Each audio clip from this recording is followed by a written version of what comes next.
في إطار الجولة الترويجية التاريخية، حط مجسم كأس العالم لكرة القدم الرحال في العاصمة الألمانية برلين.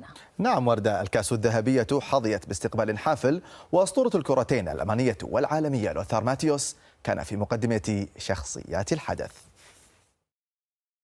بحضور حشد من الصحفيين الرياضيين وأساطير الكرة الألمانية وجماهيرها، حطت كأس العالم رحالها في العاصمة الألمانية برلين ضمن جولة ستشمل جميع البلدان المتأهلة لمونديال قطر 2022 لمنح الجماهير الرياضية الألمانية فرصة مشاهدة كأس العالم قبل وصولها إلى العاصمة القطرية الدوحة.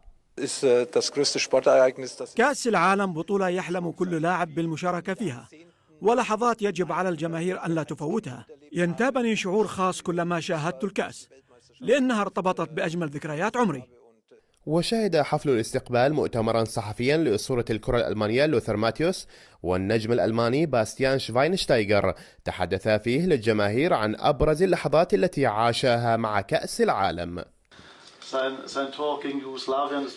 لقد كان لوثر ماتيوس قدوتي عندما كنت صغيرا، وكنت أشاهد بشغف كيف جلب اللقب لألمانيا بأهدافه الجميلة، وبدأت أحلم بأن أصبح مثله يوما.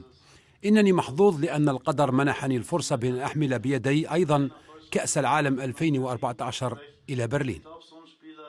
زيارة كأس العالم للعاصمة برلين عادت لجماهير ذكريات احتفالها بتتويج لقب مونديال البرازيل في بوابة برلين، وجددت الآمال بأن يكرر توماس مولر ورفاقه الإنجاز ويأتوا بالكأس من الدوحة مجددا.